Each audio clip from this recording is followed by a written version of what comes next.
Hello, कैसे हैं आप सभी लोग। उम्मीद करते हैं कि अच्छे होंगे।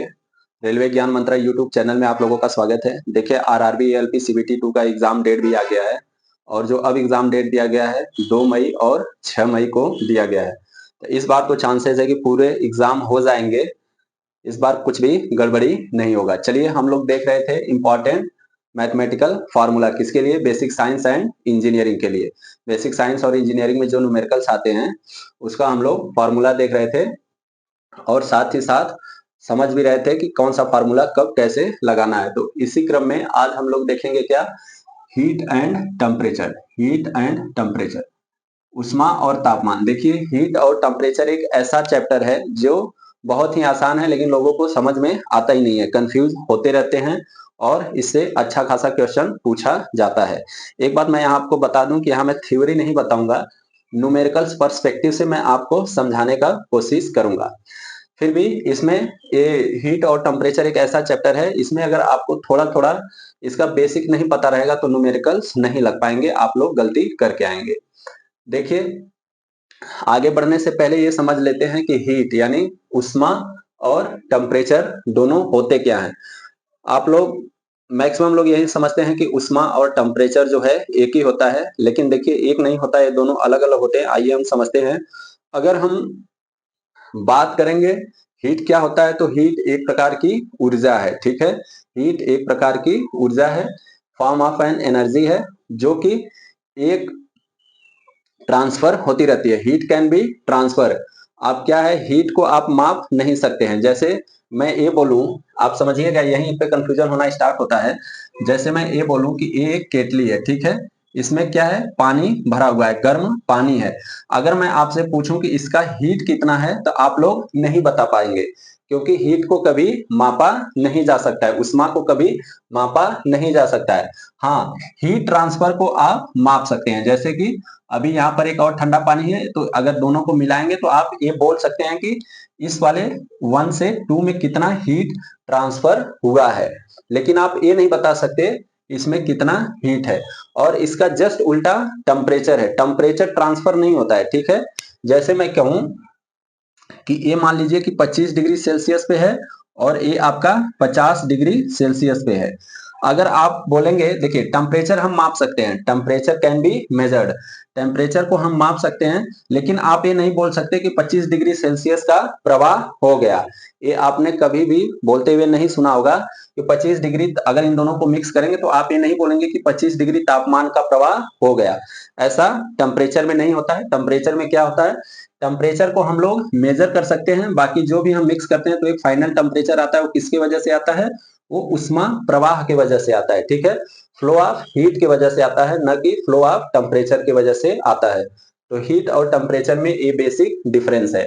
अगर हीट की बात करें तो हीट एक प्रकार की ऊर्जा है जो एक दूसरे से दूसरे में ट्रांसफर की जा सकती है, और हीट को हम कभी माप नहीं सकते हैं। कितना उष्मा प्रवाह हुआ है, कितना हीट फ्लो हुआ है, उसको हम लोग मापते हैं। यहीं पर अगर हम टेम्परेचर की बात करें कि टेम्परेचर क्या होता है, देखिए एक आम भाषा में हम लोग बोलते हैं कि टेम्परेचर क्या होता है, कि ये क्या है, degree of hotness and coldness है। टेम्परेचर तापमान क्या होता है, अगर तापमान की परिभाषा बोला जाए तो degree of hotness and coldness है, यानी कि कोई वस्तु कितनी ठंडी है या कितनी गर्म है, इसी के माप को हम टेम्परेचर कहते हैं। ठीक है, लेकिन इसे और डीप में जाएं, अगर इसे समझना चाहें तो देखिए, आप लोग जानते हैं कि जैसे हर कोई पदार्थ होता है, कोई भी वस्तु हो, सॉलिड, द्रव, गैस, इस कायनात में जो कुछ भी है वो किससे मिलकर बने हुए हैं, पार्टिकल से मिलकर बने हुए हैं। ठीक है, पार्टिकल से मिलकर बने हुए हैं। क्या होता है, ये पार्टिकल्स क्या होता है, इनके पास खुद की काइनेटिक एनर्जी होती है। खुद की क्या होती है, काइनेटिक एनर्जी होती है।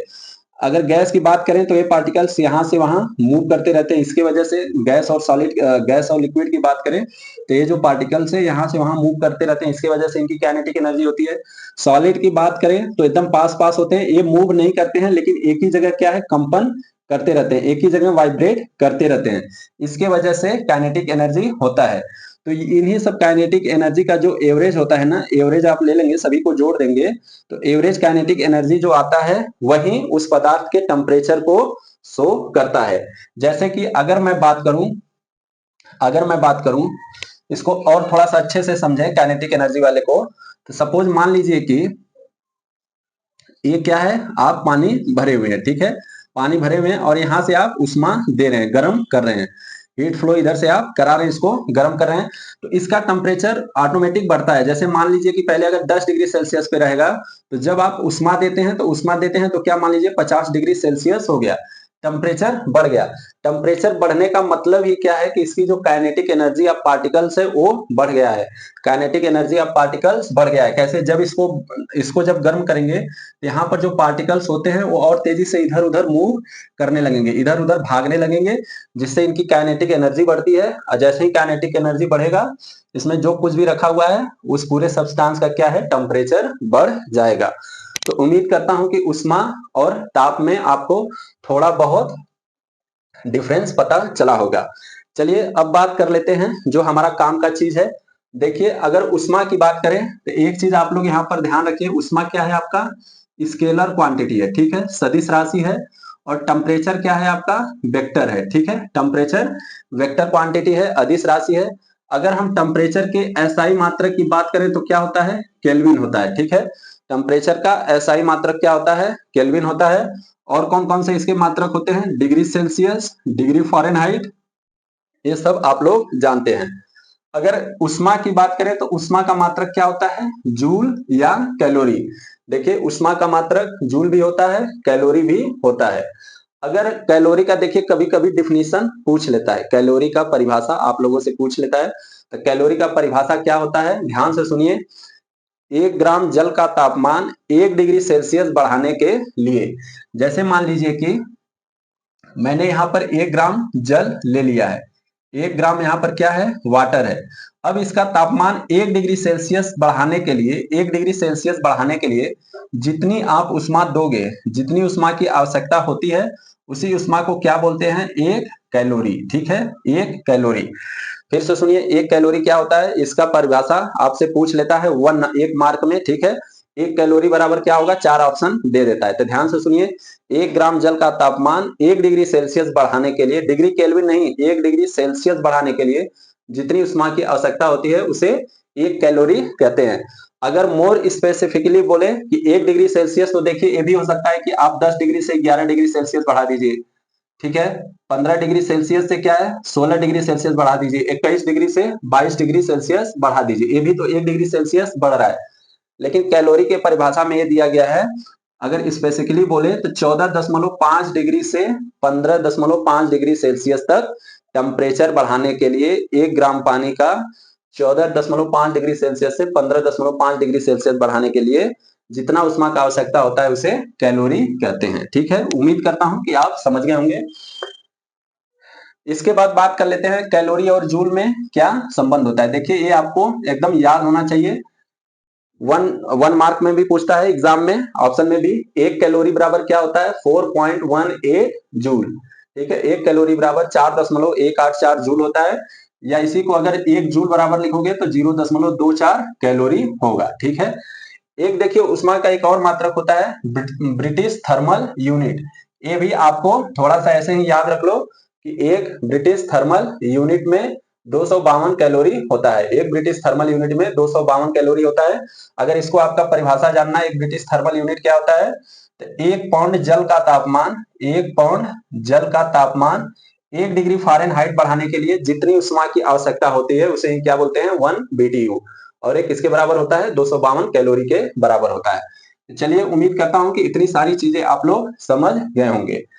अब देखिए, आज हम सिर्फ पढ़ेंगे उष्मा, ठीक है, सिर्फ और सिर्फ हीट के बारे में पढ़ेंगे। फिर एक चैप्टर और आएगा, उसमें हम लोग टेम्परेचर के बारे में पूरा पढ़ लेंगे। अब देखिए, जब आप लोग हीट पढ़ते होंगे तो उसमें तरह तरह के टर्म देखते होंगे जो आपको बहुत कंफ्यूज करता है कि एक्चुअली में ये होता क्या है। तो मैं आज इस तरीके से बताने का कोशिश करूंगा कि आज के बाद आपको इन सब में कंफ्यूजन ना हो, और इससे जो भी क्वेश्चन आए आप आसानी से, उष्मा का जो भी एएलपी में क्वेश्चन आए या कहीं भी आए उसे आप आसानी से कर लें। देखिए, मेनली 4 टर्म है। एक है स्पेसिफिक हीट, विशिष्ट उष्मा। दूसरा है हीट कैपेसिटी, उष्मा धारिता। तीसरा है क्या, सेंसिबल हीट, संवेदी उष्मा। चौथा क्या है, लेटेंट हीट यानी कि गुप्त उष्मा। यही उष्मा के 4 टाइप है मेनली, जो अगर आपको इसमें क्लियर कट डिफरेंस पता रहेगा कि ये चारों क्या क्या होते हैं, चारों अलग अलग हैं, ये चारों क्या क्या हैं, तो कोई भी न्यूमेरिकल आने दो, आप बड़े आसानी से उसको लगा सकते हो। ठीक है, तो चलिए एक एक चीज पहले समझते हैं। बात करते हैं, पहला क्या है हमारा, स्पेसिफिक हीट की, विशिष्ट ऊष्मा का। देखिए विशिष्ट ऊष्मा, उसके नाम के आगे ही क्या लगा हुआ है, विशिष्ट, यानी कुछ तो खास होगा। तो विशिष्ट ऊष्मा क्या होता है, आप लोग ध्यान से सुनिए कि 1 ग्राम जल का तापमान 1 डिग्री सेल्सियस बढ़ाने के लिए जितनी ऊष्मा की आवश्यकता होती है उसे ही विशिष्ट ऊष्मा कहते हैं। ठीक है, विशिष्ट ऊष्मा किसे कहते हैं, एक बार देख लेता हूं। विशिष्ट ऊष्मा देखिए, किसी भी सब्सटेंस का, ठीक है, ऐसा जरूरी नहीं है कि पानी हो, किसी भी सब्सटेंस का, किसी भी सब्सटेंस के, किसी भी पदार्थ के 1 ग्राम का तापमान 1 डिग्री सेल्सियस बढ़ाने के लिए जितनी उष्मा की आवश्यकता होती है उसे विशिष्ट उष्मा कहते हैं। ठीक है, यानी यहाँ पर विशिष्ट उष्मा में क्या रहेगा, 1 ग्राम पदार्थ, 1 ग्राम सब्सटेंस का तापमान 1 डिग्री सेल्सियस बढ़ाने के लिए जितनी उष्मा की आवश्यकता होती है उसे विशिष्ट उष्मा कहते हैं। ठीक है, तो देखिए इसे एस से डिनोट करते हैं, विशिष्ट उष्मा, उष्मा को कहीं पर एस से भी लिखते हैं और कहीं पर सी से भी लिखते हैं, आपको कंफ्यूज नहीं होना है। तो विशिष्ट उष्मा क्या होता है, Q divided by M delta T. देखिए हम, मैंने क्या बोला, एकांक द्रव्यमान का, यानी 1 ग्राम द्रव्यमान का, तो यहाँ पर 1 ग्राम रख दीजिए, और 1 डिग्री सेल्सियस टेम्परेचर बढ़ाने के लिए, 1 ग्राम द्रव्यमान का तापमान 1 डिग्री सेल्सियस बढ़ाने के लिए जितनी उष्मा की आवश्यकता होती है वही विशिष्ट उष्मा होता है। फार्मूले से भी ये जो इसका परिभाषा है फार्मूले से ही है। अगर आप यहाँ पर 1 ग्राम, मान लीजिए कोई द्रव्यमान है, उसका मास 1 ग्राम है, डेल्टा टी मान लीजिए 1 डिग्री सेल्सियस है, तो S इक्वल टू क्यू हो जाएगा, जितनी उष्मा की आवश्यकता होगी वही विशिष्ट उष्मा हो जाएगा। इसको हम ऐसे भी लिख देते हैं याद करने के लिए, Q equal to M S delta T, जहां पर Q क्या है आपका आवश्यक उष्मा है, M क्या है पदार्थ का द्रव्यमान है, S क्या है विशिष्ट उष्मा है, डेल्टा T क्या है तापांतर है, कहां से कहां तक तापमान आप बढ़ा रहे हैं घटा रहे हैं। अगर हम विशिष्ट उष्मा का मात्रक देखें, विशिष्ट उष्मा का मात्रक होता है, देखिए आपको पता है Q का मात्रक, उष्मा का मात्रक जूल होता है, द्रव्यमान का मात्रक केजी होता है, ग्राम भी होता है, और डेल्टा टी का मात्रक केल्विन होता है, डिग्री सेल्सियस। देखिए डेल्टा टी का मात्रक केल्विन लीजिए तो भी सही है, डिग्री सेल्सियस लीजिए तो भी सही है, दोनों बराबर होता है, क्योंकि जब डेल्टा स्केल देखेंगे आप, सेल्सियस स्केल और केल्विन स्केल जब बनाया जाता है तो दोनों का डिफरेंस सेम होता है। जैसे मान लीजिए कि अगर 12 डिग्री सेल्सियस आ रहा है तो केल्विन में भी 12 केल्विन आता है, वहां पर जब स्केल पढ़ाएंगे आपको तब समझ में आएगा। तो यहाँ पर आप केल्विन लिखिए, सेल्सियस लिखिए, सब सही है। तो इसका मात्रक होता है जूल प्रति किग्रा केल्विन या फिर कैलोरी प्रति ग्राम डिग्री सेल्सियस, ये दोनों मात्रक किसका होता है आपको याद होना चाहिए।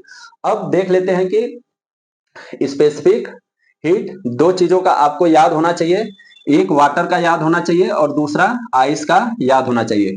तो इस विशिष्ट उष्मा, पानी का विशिष्ट उष्मा कितना होता है, 1 कैलोरी प्रति ग्राम डिग्री सेल्सियस, 1 कैलोरी प्रति ग्राम डिग्री सेल्सियस, और बर्फ का विशिष्ट उष्मा कितना होता है 0.5 कैलोरी प्रति ग्राम डिग्री सेल्सियस। अब देखिए विशिष्ट उष्मा का हमारे दैनिक जीवन में क्या उपयोग है मैं आपको बताता हूं। अगर आप लोग देखे होंगे लेकिन आपको इसके पीछे रीजन क्या है वो समझ में नहीं आता होगा। जितने भी यहाँ पर अभी तक जितने भी पदार्थ है, अगर उसमें द्रव की बात करें तो सबसे ज्यादा जो है विशिष्ट उष्मा किसका होता है, पानी का ही होता है। कितना, 1 कैलोरी प्रति ग्राम डिग्री सेल्सियस। ठीक है, बाकी सबका कम होता है। यानी कि अगर हम बात करें यहाँ पर विशिष्ट उष्मा, अभी मैंने क्या बोला कि 1 ग्राम पदार्थ का तापमान 1 डिग्री सेल्सियस बढ़ाने के लिए जितनी उष्मा की आवश्यकता होता है उतनी ही विशिष्ट उष्मा होता है। या फिर ये मान लीजिए कि विशिष्ट उष्मा ये भी है कि कोई भी चीज बहुत देर से गर्म होगी और फिर बहुत देर से ठंडी भी होगी। तो विशिष्ट उष्मा, ये जो हम पानी का बात कर रहे हैं, ये देखिए रेडिएटर में यूज होता है। कार और होता है ना, कार हो गया, ट्रक हो गया, बस हो गया, उधर रेडिएटर जो होता है उसमें हम पानी का यूज क्यों करते हैं, पानी का ही यूज क्यों करते हैं, वहां पर कोई दूसरा चीज क्यों नहीं डालते हैं, क्योंकि पानी का जो है विशिष्ट उष्मा अधिक होता है, पानी का विशिष्ट उष्मा अधिक होता है। तो इसका तापमान बढ़ाने के लिए, ठीक है, पानी का तापमान बढ़ाने के लिए हमको बहुत अधिक उष्मा की आवश्यकता होती है, इतने आसानी से जल का तापमान बढ़ता नहीं है। इसीलिए हम लोग क्या करते हैं, पानी को यूज में लाते हैं, पानी को यूज में लाते हैं, क्योंकि ये जल्दी से तापमान बढ़ेगा नहीं इसका, ये ठंडा ही रहता है। ठीक है, तो आपका और जो इंजन पार्ट्स है उसको ठंडा करता रहता है। और ऐसे ही आप लोग देखे होंगे जो एक सिकाई वाला ऐसा बैग आता है, ठीक है, मार्केट में मिलता है, इसमें कुछ तो जेल भरा रहता है, वाटर जेल भरा रहता है। इसमें आप इलेक्ट्रिक करंट से इसे गर्म कर दीजिए, उसके बाद बहुत देर से ठंडा होता है, जल्दी से गर्म हो जाएगा, बहुत देर से ठंडा होगा। इसका भी मेन रीजन क्या है? विशिष्ट ऊष्मा ही है। तो चलिए, ये सब आप लोग पढ़े होंगे, थोड़ा बहुत समझे होंगे। बस आपको इसमें मैं ये बताना चाह रहा हूं कि विशिष्ट ऊष्मा क्या होता है, ये फार्मूला आपको याद होना चाहिए। नेक्स्ट बात करते हैं हीट कैपेसिटी, ऊष्मा धारिता। देखिए, विशिष्ट ऊष्मा और ऊष्माधारिता में सिर्फ एक चीज अंतर है कि यहाँ पर किसी पदार्थ का द्रव्यमान 1 डिग्री सेल्सियस बढ़ाने के लिए जितनी ऊष्मा की आवश्यकता होती है उसे ऊष्माधारिता कहते हैं। क्या अंतर है? यहाँ पर 1 ग्राम पदार्थ का तापमान आप 1 डिग्री सेल्सियस बढ़ा रहे थे, लेकिन यहाँ पर द्रव्यमान फिक्स नहीं है। आप कितना भी द्रव्यमान हो, कुछ भी हो, उसका तापमान आपको 1 डिग्री सेल्सियस बढ़ाना है। उसके लिए जितनी ऊष्मा की आवश्यकता पड़ेगी उसे हीट कैपेसिटी बोलते हैं। इसका फॉर्मूला आपको याद होना चाहिए। हीट कैपेसिटी क्या होता है? मास इंटू के स्पेसिफिक हीट, द्रव्यमान इंटू, देखिए ये द्रव्यमान है और ये क्या है आपका? स्पेसिफिक हीट है। कौन सा स्पेसिफिक हीट है? यहाँ वाला। तो ऊष्माधारिता क्या है? किसी भी पदार्थ का 1 डिग्री सेल्सियस तापमान बढ़ाने के लिए जितनी ऊष्मा की आवश्यकता होती है उसे ऊष्माधारिता कहते हैं। और स्पेसिफिक हीट क्या है? विशिष्ट ऊष्मा क्या है? 1 ग्राम, यहाँ पर स्पेसिफिक कर दिया है, 1 ग्राम तापमान का 1 डिग्री सेल्सियस तापमान बढ़ाने के लिए, 1 ग्राम द्रव्यमान का 1 डिग्री सेल्सियस तापमान बढ़ाने के लिए जितनी ऊष्मा की आवश्यकता होती है उसे स्पेसिफिक हीट कहते हैं। तो इन दोनों में डिफरेंस आपको एकदम अच्छे से पता होना चाहिए। सिर्फ यहाँ पर 1 ग्राम का डिफरेंस है, ठीक है। यहाँ पर स्पेसिफिक कर दिया 1 ग्राम, और यहाँ पर द्रव्यमान कुछ भी हो सकता है, आपका द्रव्यमान कुछ भी हो सकता है।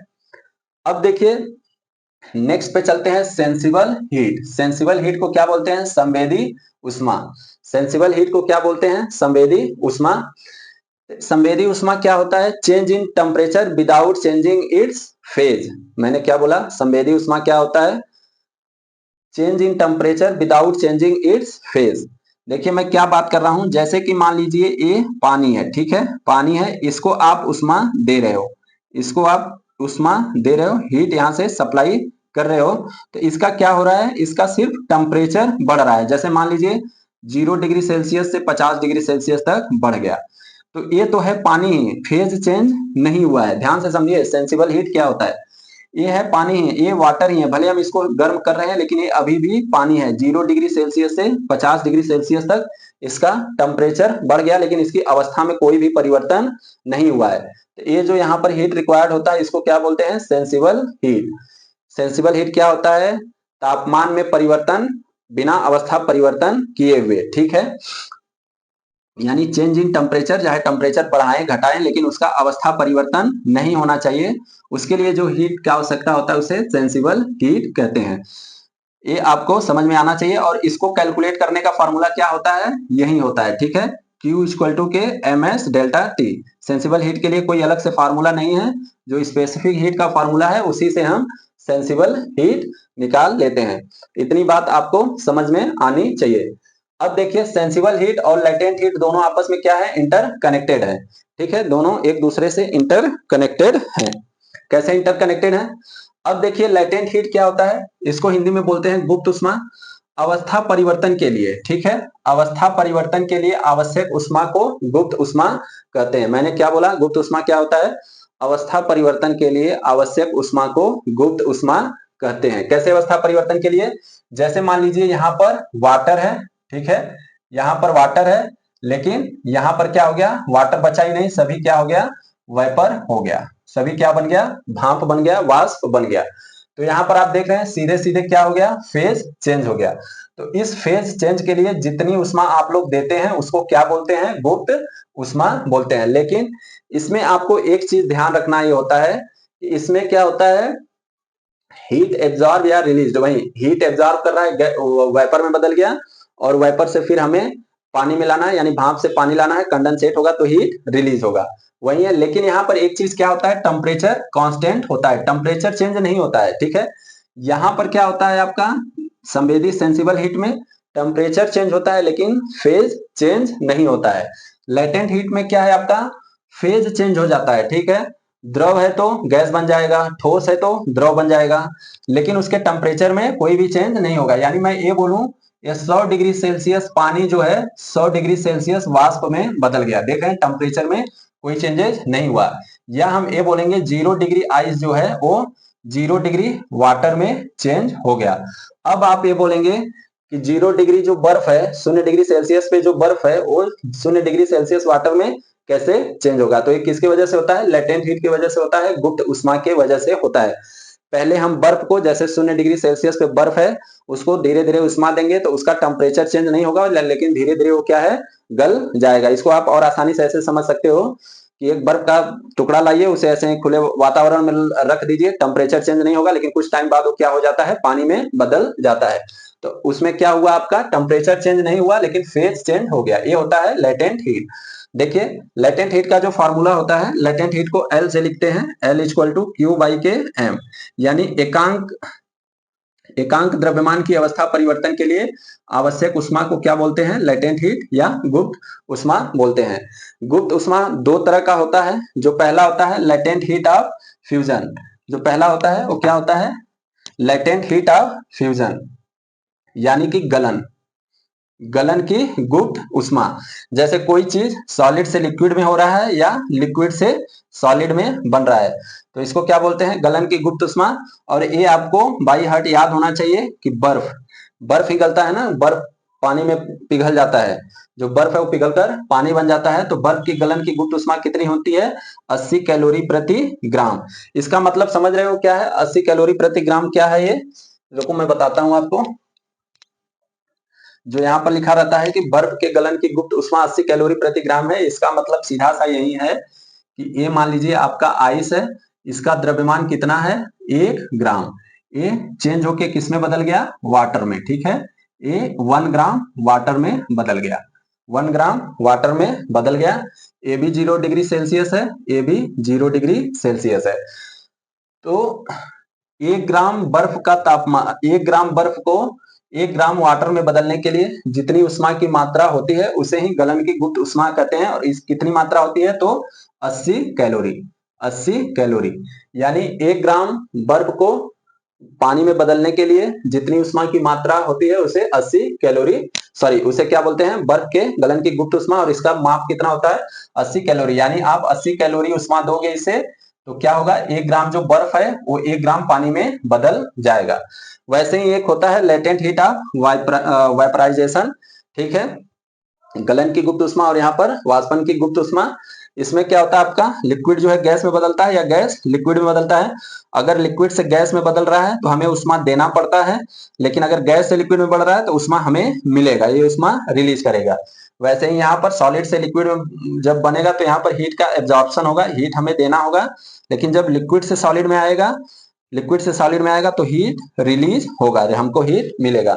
वैसे ही यहाँ पर पानी की, जो पानी की गुप्त उष्मा होती है वो कितना होता है, 500, सॉरी ये जो वेपराइजेशन है, ये वाटर जो है आपका वेपर में बदल रहा है, उसकी गुप्त उष्मा कितनी होती है, 540 कैलोरी प्रति gram degree Celsius.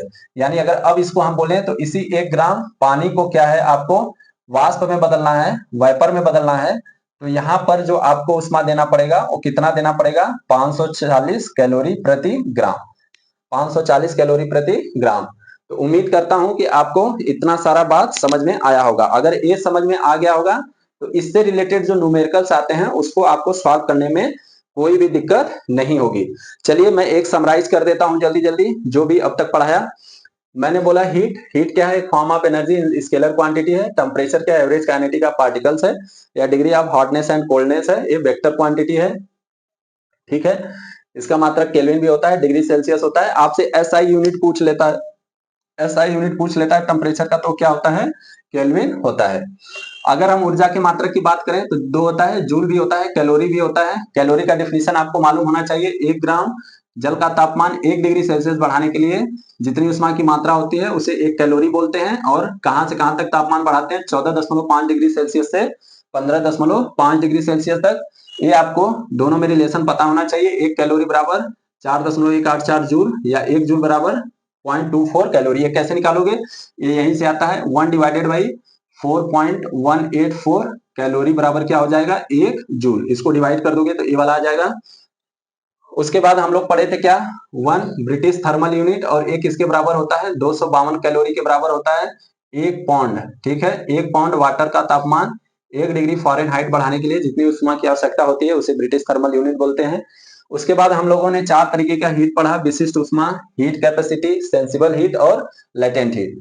Specific heat क्या होता है, 1 ग्राम किसी भी पदार्थ के 1 ग्राम द्रव्यमान का तापमान 1 डिग्री सेल्सियस बढ़ाने के लिए जितनी उष्मा की आवश्यकता होती है उसे विशिष्ट उष्मा कहते हैं। यानी विशिष्ट उष्मा को एस से लिखते हैं, Q divided by M delta T. इसका मात्रक देख लो, आपको यहाँ पर 2 विशिष्ट उष्मा याद होनी चाहिए। वाटर की विशिष्ट उष्मा 1 कैलोरी प्रति ग्राम और आइस की विशिष्ट उष्मा 0.5 कैलोरी प्रति ग्राम डिग्री सेल्सियस। उष्मा धारिता क्या होता है, किसी भी पदार्थ का तापमान 1 डिग्री, यहाँ पर देखिए 1 ग्राम द्रव्यमान का तापमान था, यहाँ पर कितने भी ग्राम हो सकता है, उसका द्रव्यमान 1 डिग्री सेल्सियस बढ़ाने के लिए जितनी उष्मा की आवश्यकता होती है उसे उष्मा धारिता, हीट कैपेसिटी बोलते हैं। यहाँ से C इक्वल टू MS होता है। C क्या है आपका, हीट कैपेसिटी है, M क्या है, द्रव्यमान है, S क्या है, स्पेसिफिक हीट है। इसका मात्रक देख लीजिए, जूल प्रति केल्विन होता है या कैलोरी प्रति डिग्री सेल्सियस होता है। सेंसिबल हीट और लेटेंट हीट आपको न्यूमेरिकल्स लगाने के लिए समझ में आना चाहिए। सेंसिबल हीट क्या होता है, संवेदी उष्मा क्या होता है, ये सिर्फ टेम्परेचर को इंक्रीज करता है, फेज चेंज नहीं करता है। और सेंसिबल हीट को निकालने के लिए आप यही फार्मूला यूज करेंगे। लेटेंट हीट क्या होता है, गुप्त उष्मा क्या होता है, ये क्या करता है, फेज चेंज करता है लेकिन टेम्परेचर चेंज नहीं करता है। ठीक है, हीट को एब्जॉर्ब करेगा, रिलीज करेगा, उसकी वजह से फेज चेंज होगा लेकिन टेम्परेचर कांस्टेंट रहता है। 2 तरीके की गुप्त उष्मा होती है, लेटेंट हीट ऑफ फ्यूजन, इसमें बर्फ की जो गुप्त उष्मा होती है वो 80 कैलोरी प्रति ग्राम डिग्री सेल्सियस होती है, और पानी की जो गुप्त उष्मा होती है 540 कैलोरी प्रति ग्राम डिग्री सेल्सियस होती है। और गुप्त उष्मा का formula Q equal to ml। ठीक है, यहाँ पर L क्या है, गुप्त उष्मा, और Q क्या है आपका, हीट रिलीज या एब्जॉर्ब है, M क्या है, द्रव्यमान है। इतनी सारी चीजें अगर आपको पता है तो उष्मा से जो भी क्वेश्चन आएगा वो आप लोग लगा लेंगे। चलिए थोड़ा सा और आगे बढ़ते हैं और मैं आपको एक न्यूमेरिकल्स करके बताता हूं कि कैसे इन सब चीजों का आप लोग यूज करेंगे। अभी तक हम लोगों ने उष्मा में जो कुछ भी पढ़ा उसको अब एक न्यूमेरिकल से समझने का कोशिश करते हैं। और जो भी मैंने 3 क्वेश्चंस लिख रखे हैं और इन्हीं 3 क्वेश्चन से आपसे पूछा जाता है, सिर्फ वैल्यू चेंज होता है। इसको समझने से पहले एक मैंने ग्राफ बना रखा है, इसको देख लीजिए। इस ग्राफ का इस क्वेश्चन से कुछ भी लेना देना नहीं है, पहले बता दे रहा हूं, सिर्फ आपको समझाने के लिए कि कैसे कैसे होता है। देखिए मान लीजिए यहाँ पर बर्फ है, ठीक है, आइस है, और उसका टेम्परेचर निगेटिव में है। उसका टेम्परेचर क्या है, निगेटिव में है, इधर तापमान है और इधर अवस्था परिवर्तन हो रहा है। तो समझिए अभी मैंने आपको यहाँ पर मेनली 2 हीट, 2 उष्मा की बात करेंगे। पहला क्या है, सेंसिबल हीट यानी संवेदी उष्मा, और दूसरा क्या है, लेटेंट हीट यानी गुप्त उष्मा। संवेदी उष्मा क्या होता है कि किसी पदार्थ का सिर्फ तापमान बढ़ाता है, ठीक है, तापमान में परिवर्तन होता है लेकिन फेज परिवर्तन, अवस्था परिवर्तन नहीं होता है। और लेटेंट हीट में क्या होता है, लेटेंट हीट में आपका क्या होता है, अवस्था परिवर्तन होता है लेकिन तापमान परिवर्तन नहीं होता है। अगर ये 2 चीज आप याद रखते हैं तो आपको इस टाइप का न्यूमेरिकल लगाने में कोई भी दिक्कत नहीं आएगा। तो चलिए पहले हम समझ लेते हैं। देखिए अगर मान लीजिए आइस है, उसका टेम्परेचर मान लीजिए समथिंग -80 डिग्री सेल्सियस है, तो अगर मैं बात करूंगा कि उसी बर्फ को -80 डिग्री सेल्सियस से 0 डिग्री सेल्सियस बर्फ तक आपको करना है, यानी बर्फ का तापमान आपको -80 डिग्री से सेल्सियस से कम करके 0 डिग्री सेल्सियस तक लाना है, तो उसमें जो उष्मा दोगे आप क्या करोगे, उसमें सेंसिबल हीट सप्लाई कर रहे हो, उसको सेंसिबल हीट होता है, संवेदी उष्मा आप उसको दे रहे हैं। ठीक है, सेंसिबल हीट वो होता है क्योंकि यहाँ पर सिर्फ टेम्परेचर चेंज हो रहा है, उसके अवस्था में कोई भी परिवर्तन नहीं हो रहा है। -80 डिग्री बर्फ को हम 0 डिग्री आइस में चेंज कर रहे हैं, तो वहां पर जो हीट हमें जरूरत पड़ेगा वो सेंसिबल हीट होता है। इस बात को आप समझिएगा। फिर हम क्या करते हैं कि 0 डिग्री आइस को हम लोग क्या करते हैं, 0 डिग्री सेल्सियस वाटर में कन्वर्ट करते हैं। अब यहाँ पर देखिए क्या है कि 0 डिग्री सेल्सियस पर बर्फ था, अब 0 डिग्री सेल्सियस पर क्या बन गया, वो पानी बन गया। तो यहाँ पर बर्फ क्या है, पानी बदल गया, सॉलिड से लिक्विड में आ गया। तो यहाँ पर क्या हुआ, फेज चेंज हुआ। क्या हुआ, फेज चेंज हुआ, अवस्था परिवर्तन हुआ, लेकिन टेम्परेचर में कोई परिवर्तन हुआ नहीं हुआ। देखिए आइस जो है आपका वाटर में आ गया लेकिन टेम्परेचर क्या है, 0 डिग्री सेल्सियस है, तो यहाँ पर फेज चेंज हुआ। तो फेज चेंज को क्या बोलते हैं हम लोग, लेटेंट हीट। और यहाँ पर कौन सा लेटेंट हीट लगेगा, तो लेटेंट हीट ऑफ फ्यूजन। ठीक है, यानी गलन की गुप्त उष्मा, और इसका वैल्यू कितना होता है, 80 कैलोरी प्रति ग्राम। ठीक है, 80 कैलोरी प्रति ग्राम। वैसे ही देखिए, अब 0 डिग्री सेल्सियस वाटर है, 0 डिग्री सेल्सियस वाटर को हम गर्म करते हैं, गर्म करते हैं, करते करते करते 100 डिग्री सेल्सियस पे पहुंचते पहुंचते पानी क्या लगता है, उबलने लगता है, खौलने लगता है। तो 0 डिग्री सेल्सियस से 100 डिग्री सेल्सियस तक लाए, तो यहाँ पर क्या दे रहे हैं हम लोग, सेंसिबल हीट है, यहाँ पर लेटेंट हीट नहीं है, क्योंकि फिर पानी पानी ही है, पानी वाष्प में नहीं बदला है, तो यहाँ पर क्या है आपका सेंसिबल हीट है। फिर देखिए 100 डिग्री सेल्सियस वाटर क्या है, अब जब 100 डिग्री सेल्सियस तक पहुंच जाएगा, उससे थोड़ा सा ही ज्यादा दोगे तो क्या होगा, आपका पानी वाष्प में बदल जाएगा, ठीक है। 100 डिग्री सेल्सियस वाटर अब क्या है, 100 डिग्री वाइपर पे चेंज होने लगता है। तो यहाँ पर क्या है, लेटेंट हीट ऑफ वाइपराइजेशन, और इसका वैल्यू कितना होता है, 540 कैलोरी प्रति ग्राम। तो उम्मीद करता हूं कि ये जो मैं आपको बताया कि सेंसिबल हीट और लेटेंट हीट कैसे काम करता है, ये आपको समझ में आना चाहिए। चलिए अब हम एक क्वेश्चन देख लेते हैं जल्दी से। यहाँ पर क्वेश्चन दिया है कि 1 ग्राम बर्फ को -80 डिग्री सेल्सियस से 0 डिग्री सेल्सियस बर्फ तक लाने में कितनी उष्मा की आवश्यकता होगी, कितनी उष्मा की आवश्यकता होगी। क्वेश्चन को समझिए, यहाँ पर बर्फ ही है, पहले बर्फ का तापमान -80 डिग्री सेल्सियस था, अब उसको 0 डिग्री सेल्सियस पे लाना है, तो कितना उष्मा की आवश्यकता होगी। तो मैंने क्या बताया था, जब फेज चेंज नहीं होता है, सिर्फ टेम्परेचर बढ़ता है घटता है, उस समय कौन सा हीट होता है, सेंसिबल हीट। और सेंसिबल हीट को निकालने का फार्मूला क्या होता है, Q = ms डेल्टा T, जहां पर S क्या है आपका स्पेसिफिक हीट है। यहाँ पर किसका स्पेसिफिक हीट लिखोगे आप, बर्फ का। बर्फ का स्पेसिफिक हीट कितना होता है, 0.5 कैलोरी प्रति ग्राम डिग्री सेल्सियस। तो देखिए यहाँ पर m का मान क्या है, 1 ग्राम, S का मान कितना रखेंगे, 1/2, क्योंकि 1/2 है, और डेल्टा टी का मान कितना रखेंगे, 0 degree Celsius minus 80 degree Celsius, तो ये क्या हो जाएगा आपका 80। तो यहाँ पर 80 रख दीजिए, तो कितना आ गया, 40 कैलोरी। देखिए कितना आसान क्वेश्चन है, सिर्फ आपको समझ में आना चाहिए कि क्या हो रहा है, कि जब फेज चेंज नहीं होगा, मैं बार बार कह रहा हूं, उष्मा में आप यही दो चीज याद रखिए, फेज चेंज नहीं होगा तब आपको ये फार्मूला लगाना है, और फेज चेंज हुआ तब आपको Q = ml लगाना है, जहां पर L क्या है, गुप्त उष्मा है। अब जैसे ये इसका आंसर क्या हो गया, 40 कैलोरी। ऐसे ही छोटे छोटे क्वेश्चन आपसे पूछे जाएंगे। मान लीजिए अगर किसी का स्पेसिफिक हीट आपको कुछ और पूछ दिया, ठीक है, जैसे जल जल बर्फ और वाटर का तो आपको याद है, कोई और पूछ दिया तो उसका स्पेसिफिक हीट ये लोग मेंशन करते हैं, ठीक है। घबराने की बात नहीं है, आपको सारी चीजें याद करने की जरूरत नहीं है। अब यहाँ पर इस क्वेश्चन को समझिएगा, 1 ग्राम बर्फ को -80 डिग्री सेल्सियस बर्फ से 0 डिग्री सेल्सियस पानी में बदलने के लिए आवश्यक उष्मा। अब -80 डिग्री सेल्सियस पे बर्फ था, अब उसको 0 डिग्री सेल्सियस पानी में बदलना है, तो आप कैसे बदलोगे, ध्यान से समझो इसको। पहले बर्फ को क्या करोगे, -80 डिग्री सेल्सियस से 0 डिग्री सेल्सियस तक लाओगे, ये क्या है आपका बर्फ है, ठीक है, ये बर्फ है। फिर बर्फ को क्या करोगे, 0 डिग्री सेल्सियस वाटर में अब चेंज करोगे। इतनी बात आपको समझ में आ रहा है क्या, मैं क्या बोल दिया, पहले बर्फ का तापमान आप लोग -80 डिग्री सेल्सियस से 0 डिग्री सेल्सियस तक लाओगे, ठीक है। जब 0 डिग्री सेल्सियस तक बर्फ का तापमान आ जाएगा, तब वो क्या करेगा, पिघलना स्टार्ट करेगा। तो 0 डिग्री सेल्सियस बर्फ से 0 डिग्री सेल्सियस वाटर तक ये आ जाएगा। तो उम्मीद करता हूं कि ये आपको समझ में आ रहा होगा। देखिए अब इसको क्या बोलेंगे, यहां पर आपका कौन सा हीट सप्लाई हो रहा है, देखिए यहां पर तो बर्फ ही है, लेकिन यहां पर क्या है आपका फेज चेंज हो रहा है, यहां पर फेज चेंज हो रहा है। कैसे फेज चेंज हो रहा है, क्योंकि आपका पानी से सॉरी बर्फ से पानी बन रहा है, लेकिन यहाँ पर बर्फ ही है। तो इस वाले के लिए जो हीट रिक्वायरमेंट होगा वो क्या होगा, ms डेल्टा टी, और इस वाले के लिए जो हीट रिक्वायर्ड होगा जिसमें फेज चेंज हो रहा है वो क्या होगा, ml। अभी मैंने बताया Q = क्या होता है, ml। आपको पता है बर्फ के गलन की गुप्त उष्मा कितनी होती है, 80 कैलोरी प्रति ग्राम। ये सब चीजें आपको याद होनी चाहिए। अब रखिए, अभी मैंने देखिए अगर ध्यान से देखेंगे तो -80 डिग्री सेल्सियस से 0 डिग्री सेल्सियस तक बर्फ का हमने यहाँ पर वैल्यू निकाल रखा है। तो ये हमारा कितना आ जाएगा, तो ये हमारा आया है 40, और प्लस m कितना है 1 ग्राम, और l कितना है आपका 80, l कितना है 80, यहां से 80, जब इसको आप जोड़ोगे तो कितना आ जाएगा 120, कितना आ जाएगा 120। ये भी कैलोरी में है, ये भी कैलोरी में रहेगा, आपको कंफ्यूजन होने की जरूरत नहीं है। लेकिन सॉरी, अब देखिए यहाँ पर एक क्वेश्चन दूसरा है, इसीलिए मैंने तीनों क्वेश्चन लिखा है कि आपको कुछ भी कंफ्यूजन ना हो। यहाँ पर -80 डिग्री सेल्सियस बर्फ को 20 डिग्री सेल्सियस पानी में बदलना है, तब आवश्यक ऊष्मा कितना होगा? समझ रहे हैं आप? देखिए अब यहाँ पर 3 प्रोसेस लगेगा। क्या? पहले हम -80 डिग्री सेल्सियस से 0 डिग्री सेल्सियस तक क्या लाएंगे? बर्फ आएगा, ठीक है। फिर प्लस क्या होगा? 0 डिग्री सेल्सियस से 0 डिग्री सेल्सियस तक क्या रहेगा आपका?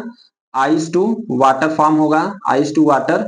फिर प्लस क्या होगा? पानी का तापमान, अब जब 0 डिग्री सेल्सियस पर पानी आ गया तो 0 डिग्री सेल्सियस से आपको 20 डिग्री सेल्सियस तक क्या है? बढ़ाना है। फिर से क्या है? यहाँ पर वाटर ही। तो देखिए यहाँ पर भी फेज चेंज नहीं हुआ है, यहाँ पर भी फेज चेंज नहीं हुआ है, यहाँ पर सिर्फ आइस और वाटर का फेज चेंज हो रहा है। तो अगर मैं आपको बोलूं कि यहाँ पर आप क्या क्या यूज करेंगे, तो देखिए यहाँ पर यूज करेंगे, ये सेंसिबल हीट है। आप लोग अगर ध्यान से देखेंगे तो यहाँ पर कोई भी फेज चेंज नहीं है, तो ये सेंसिबल हीट है। सेंसिबल हीट का फॉर्मूला होता है ms डेल्टा टी। यहाँ पर फेज चेंज है तो Q equal to ml, plus यहाँ पर भी फेज चेंज नहीं है, सॉरी फेज चेंज नहीं है, तो यहाँ का फॉर्मूला क्या हो जाएगा? सेंसिबल हीट का formula ms delta T, ms delta T, ठीक है। अगर आप ध्यान से देखें तो देखिए ये चीज आप कैलकुलेट कर चुके हो, कितना आया था? 40। ये वाली भी चीज आप कैलकुलेट कर चुके हो, कहां पर? 0 डिग्री सेल्सियस फेज चेंज, तो इसका वैल्यू कितना आया था? 1 मल्टीप्लाइड बाई 80, 1 मल्टीप्लाइड बाई 80।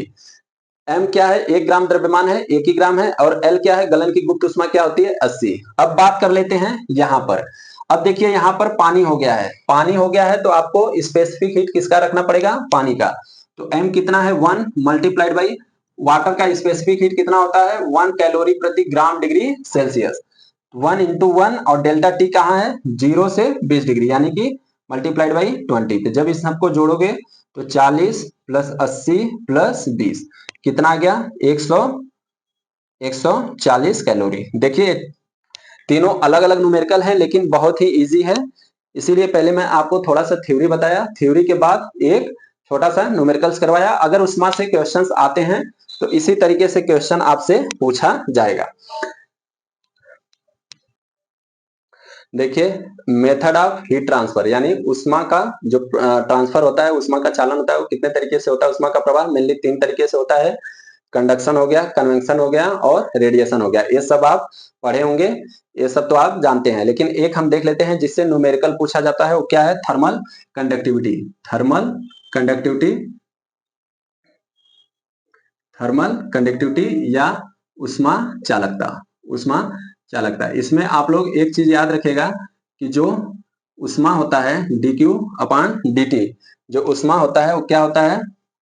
कोई भी पदार्थ है उसका एरिया और उसका टेम्परेचर के अनुक्रमानुपाती होता है, तथा उसके लेंथ के व्युत्क्रमानुपाती होता है।